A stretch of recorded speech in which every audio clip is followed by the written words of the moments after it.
Dans l'État de New York, 4 déflagrations mortelles se produisent en l'espace de 90 minutes. Les enquêteurs sont sur la trace d'un poseur de bombes forcené. En Floride, d'autres détectives sont dépêchés sur les lieux d'une importante explosion qui s'est produite chez des riches propriétaires. Quelque part sous les décombres se trouvent les indices qui conduiront la police scientifique à ces 2 meurtriers.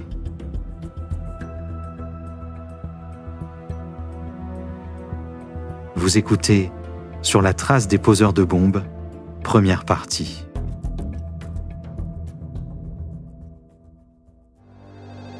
Eleanor Fowler de West Valley dans l'État de New York ignorait que le coup de fil qu'elle reçut en 1993, quelques jours après Noël, serait le prélude à sa mort.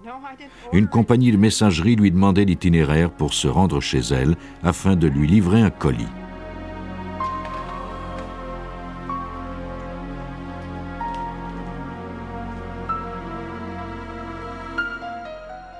Eleanor téléphona à la police et se fit répondre que l'envoi de colis anonymes n'était pas un acte criminel. Elle accepta à contre-cœur qu'on lui livre le mystérieux paquet.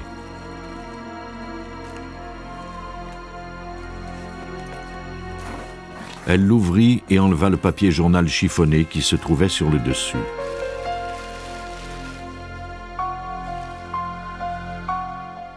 À l'intérieur se trouvait un coffre à outils. Celui qui lui avait envoyé ce cadeau n'avait pas ajouté de notes. Elle ouvrit le couvercle et déclencha une explosion fatale.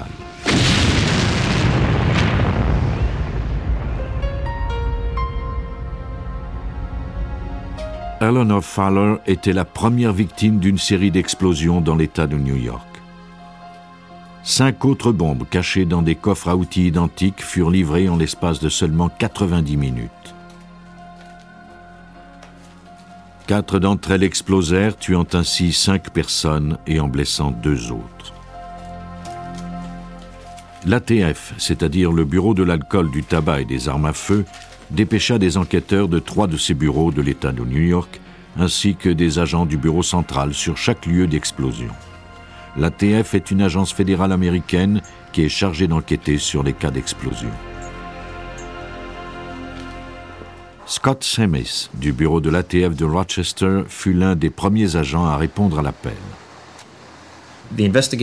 Cette enquête a commencé le 28 décembre 1993 lorsque j'ai reçu un appel de mon superviseur qui m'a demandé de me rendre à Buffalo, où il y avait eu plusieurs explosions, peut-être même des morts.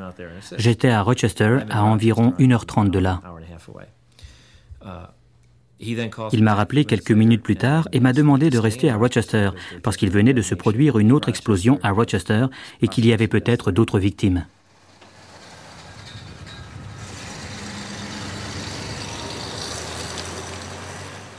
Les 4 explosions consécutives requéraient non seulement les services de l'ATF, mais aussi ceux de la police. Sur chacune des scènes du crime, la première tâche des enquêteurs consistait à recueillir tout indice, quelle que soit sa taille ou son apparence.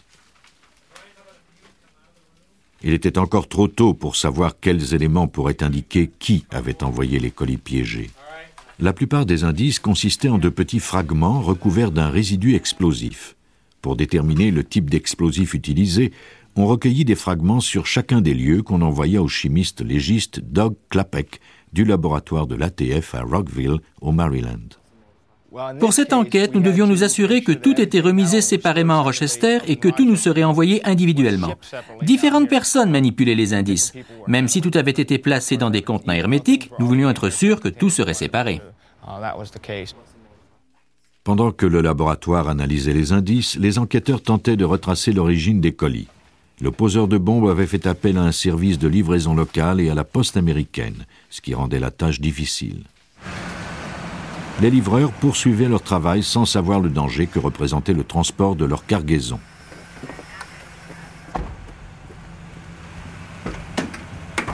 Les colis pesaient environ 7 kilos chacun et semblaient inoffensifs. Comment un livreur pouvait-il deviner qu'ils étaient fatals? Heureusement, les bombes n'explosèrent pas toutes. Un des livreurs tenta de laisser un des colis au gardien de prison Scott Camp, au pénitencier d'État de New York, mais ce dernier ne travaillait pas ce jour-là et personne ne put l'accepter.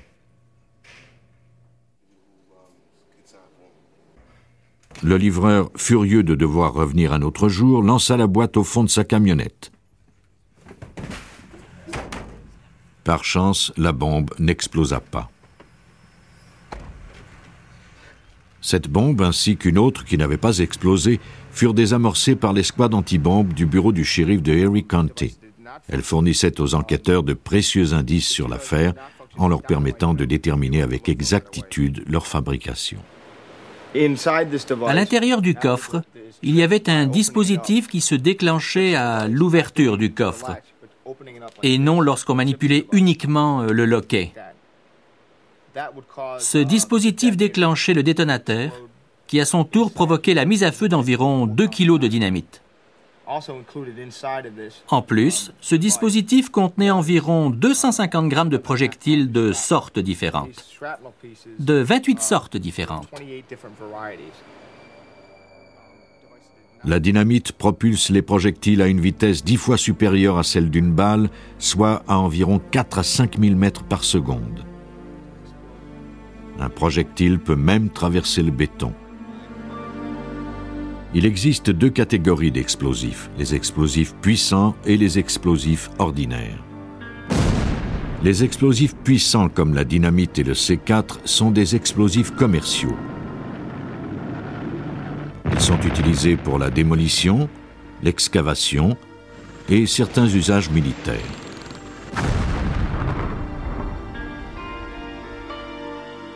Ils sont très stables et requièrent un détonateur pour être mis à feu.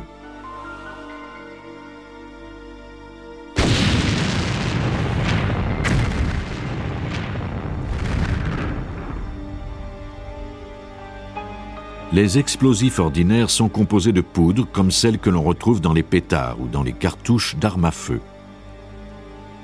Ils sont plus faciles à mettre à feu que les explosifs puissants et sont le tout premier choix des poseurs de bombes amateurs.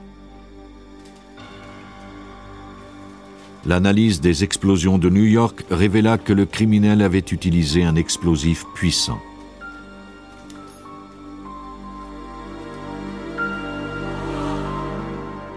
James Crippen travaille pour le bureau d'enquête du Colorado depuis maintenant 9 ans. Il forme des enquêteurs en explosion, aussi bien sur la scène du crime qu'en laboratoire. Il a maintes fois été témoin des ravages causés par des explosifs puissants. 500 grammes de C4 feront beaucoup plus de ravages que 500 grammes de poudre à canon. 500 grammes de poudre composent une assez grosse bombe, mais la même quantité de C4 peut provoquer l'écroulement d'un édifice. Pour la poudre noire, on parle d'une vitesse de projection de l'ordre de 300 à 500 mètres par seconde, comparativement à 7500 mètres par seconde pour le C4. C'est beaucoup plus puissant. C'est une détonation très violente. Certaines personnes survécurent à l'explosion même s'il s'agissait d'explosifs puissants. La méfiance de William Lazar de Roosevelt Town, qui était la cible du poseur de bombes de New York, lui sauva la vie. Lorsque Lazar alla chercher son colis à la poste, l'employé plaisanta en disant que c'était peut-être une bombe.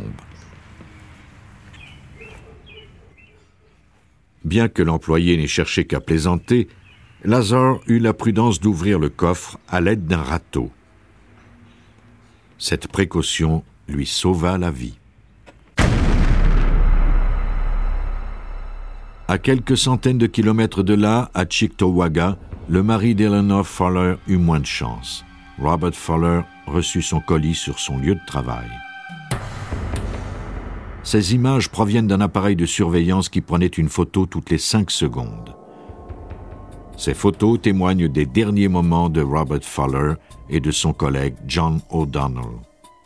Juste avant l'explosion, un autre collègue de travail, Jeffrey Camp, lui avait offert d'ouvrir le colis avec son canif.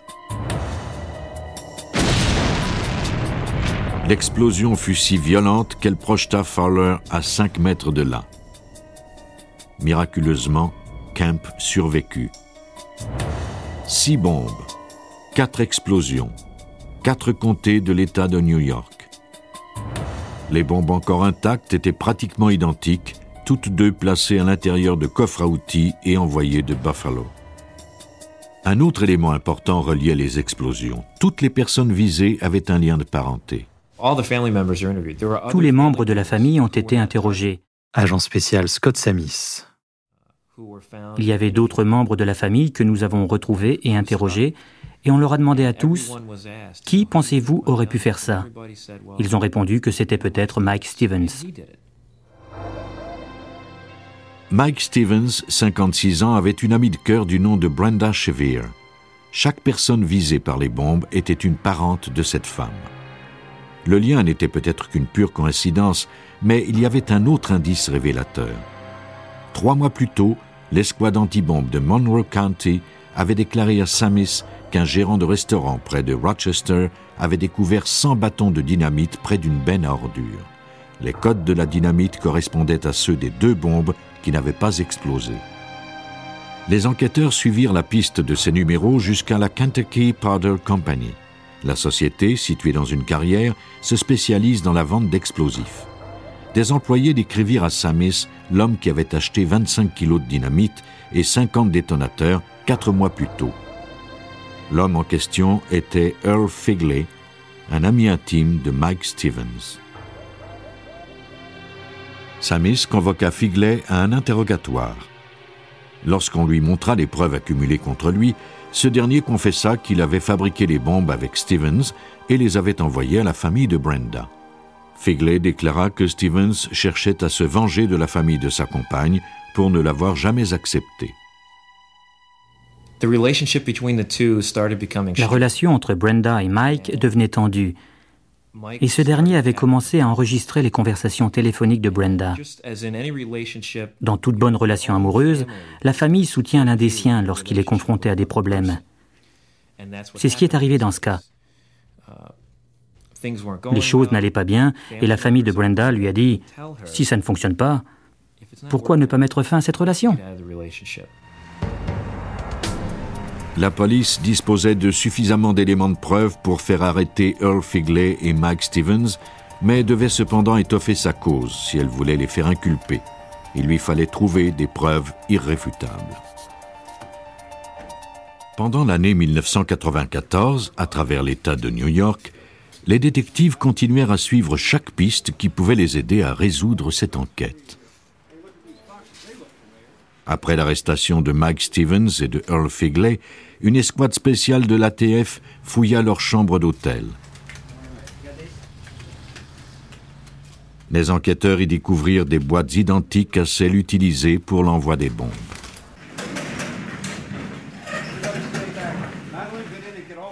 Une piste conduisit les agents de l'ATF et l'escouade anti-bombe de la police de Rochester à un casier d'entreposage que Stevens avait loué plusieurs mois auparavant. À l'intérieur de ce casier se trouvait de la dynamite et des détonateurs.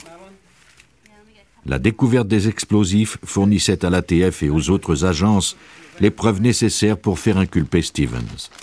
Mais il n'y avait pas que des explosifs.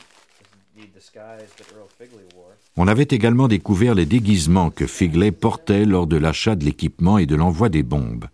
Une perruque, une fausse barbe et du maquillage.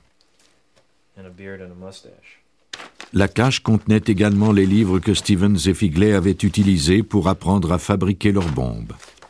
Selon James Crippen, le simple fait que ces livres existent reflète bien le risque de vivre dans une société qui prône la liberté d'expression. L'information sur la fabrication de ces dispositifs a toujours été disponible. James Crippen, expert en explosifs. Nous devons vivre avec ça aux États-Unis parce que nous tenons à notre liberté d'expression, même si cela peut engendrer certains problèmes par la suite. Et je suis le premier à être d'accord là-dessus. Je ne voudrais pas restreindre l'information. On ne peut que souhaiter que les gens soient responsables. En plus des explosifs et des livres, les enquêteurs découvrirent chez Stevens des outils qui furent envoyés au laboratoire pour analyse. Au laboratoire de l'ATF à Rockville, dans le Maryland, les spécialistes examinèrent minutieusement des pinces coupantes découvertes dans la maison de Stevens. Ils comparèrent les marques faites par les pinces à celles présentes sur les fils découverts dans les colis piégés. Voici la spécialiste Elizabeth Gillis. Lorsque deux outils sortent de la chaîne de fabrication, ils ont chacun des caractéristiques propres. Quand on effectue des tests et qu'on utilise ces outils, on peut ensuite les examiner sous un microscope et savoir lequel a servi. Gillis commence par couper un bout de fil à l'aide des pinces qu'elle veut analyser. Les analystes doivent effectuer des dizaines de coupes avec l'outil afin d'étudier l'angle, la zone de contact et les autres particularités. C'est ce qui leur permet de prouver le lien entre le fil et l'outil qui l'a coupé. Elle place la coupe témoin sous le microscope et l'oriente afin d'obtenir le même angle que le fil découvert parmi les indices. À l'aide d'un ordinateur, elle superpose ensuite les deux images afin de voir si les coupes présentent les mêmes caractéristiques.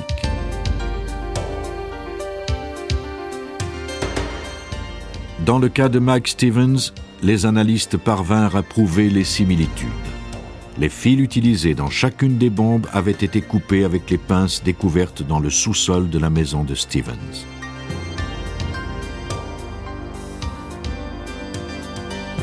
Les livres, les fils et les outils permirent aux enquêteurs de consolider leur enquête. Mais ils espéraient tout de même établir un lien direct entre explosifs et suspects. Les gens croient que lorsqu'une bombe explose, tout est détruit, mais il n'y a rien de plus faux. James Quippen, expert en explosifs. Quand une explosion se produit, toutes les matières explosives se transforment en un gaz qui se consume lors de l'explosion. Mais ce gaz qui est réchauffé entre en contact avec des objets et en refroidissant, il recouvre le métal, les vêtements, le bois, tout. Donc, non seulement nous disposons de particules qui n'ont pas explosé, mais nous disposons également de ce film gazeux qui s'est déposé et que nous pouvons recueillir pour le faire analyser. Au laboratoire de l'ATF de Rockville, au Maryland, Doug Klapek analysa les résidus des explosions pour déterminer quel explosif avait été utilisé. Une fois identifié, il vérifia si ces données correspondaient avec les éléments de l'enquête de Mike Stevens. Les résidus des explosifs s'évaporent rapidement. C'est pourquoi on préleva des échantillons de débris pour les mettre dans des récipients étanches. Klapek devait recueillir le gaz avant qu'il ne se dissipe. Il prépara une pipette remplie de charbon qu'il inséra ensuite dans un récipient étanche.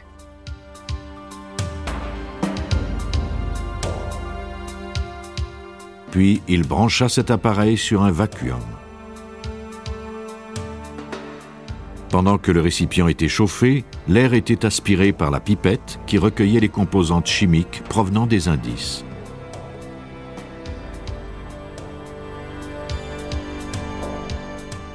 Ces matières chimiques furent ensuite analysées afin de déterminer la nature de l'explosif en question. L'analyse confirma que l'explosif utilisé était bien de la dynamite. Il restait à Klapek à démontrer que Stevens et Figley avaient manipulé de la dynamite récemment. Si tel était le cas, on pourrait en retrouver des résidus sur leurs vêtements. J'ai retrouvé sur les bottes et les vêtements de Stevens du dinitrate d'éthylène glycol qui ne se retrouve que dans la dynamite. Il n'y a pas d'autre application commerciale pour ce produit. On pouvait maintenant clore l'enquête puisque les détectives avaient établi le lien entre Stevens, Figley, les explosifs et les outils utilisés pour fabriquer les bombes. D'autres détails furent fournis par Earl Figley lui-même. Tous ces éléments permirent à l'ATF de déterminer que Mike Stevens avait bien fabriqué 6 bombes dans une chambre d'hôtel de Rochester avec l'aide de Earl Figley. En fait, Stevens s'était assuré que Figley jouerait un rôle important dans les meurtres, afin de pouvoir se disculper facilement. Mike Stevens se servait de Earl pour faire le sale boulot à sa place. agent spécial Scott Samis. Je crois qu'il y est parvenu pendant quelques heures peut-être, mais pas plus longtemps. Le motif de Stevens était la vengeance. Il était déterminé à faire payer la famille de Brenda Chevere pour l'avoir rejetée. Afin de s'assurer que les bombes soient mortelles, il les avait chargées d'obus. Il n'y a pas de doute que ces dispositifs étaient destinés à tuer quiconque les ouvrirait. Doug Klapek, chimiste. C'étaient des dispositifs piégés destinés à des personnes précises. Afin de brouiller les pistes, Stevens avait rempli ses colis de pages de journaux de Buffalo. Ainsi, on croirait qu'ils avaient été envoyés de là-bas et non de Rochester, où il habitait. Au tribunal, Figley impliqua Stevens, puis plaida coupable. Il reçut une peine de 20 ans de prison. Quant à Stevens, il fut accusé de la mort de 5 personnes et fut condamné à 4 peines à perpétuité. Lorsqu'une bombe explose, il s'agit généralement d'une catastrophe. Sauf pour cette petite ville de Géorgie, où des explosions se produisent quotidiennement.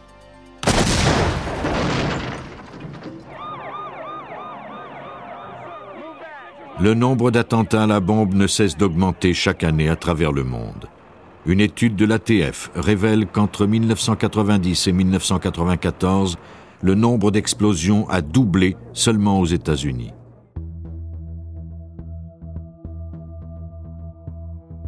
Vous venez d'écouter Police Scientifique. Si vous avez aimé ce podcast, vous pouvez vous abonner sur votre plateforme de podcast préférée et suivre Initial Studio sur les réseaux sociaux. Cet épisode a été écrit par Steven Zorn et il a été réalisé par Greg Francis. Police Scientifique est un podcast coproduit par Initial Studio et New Dominion Pictures, adapté de la série documentaire audiovisuelle New Detectives, produite par New Dominion Pictures. Production exécutive du podcast, Initial Studio.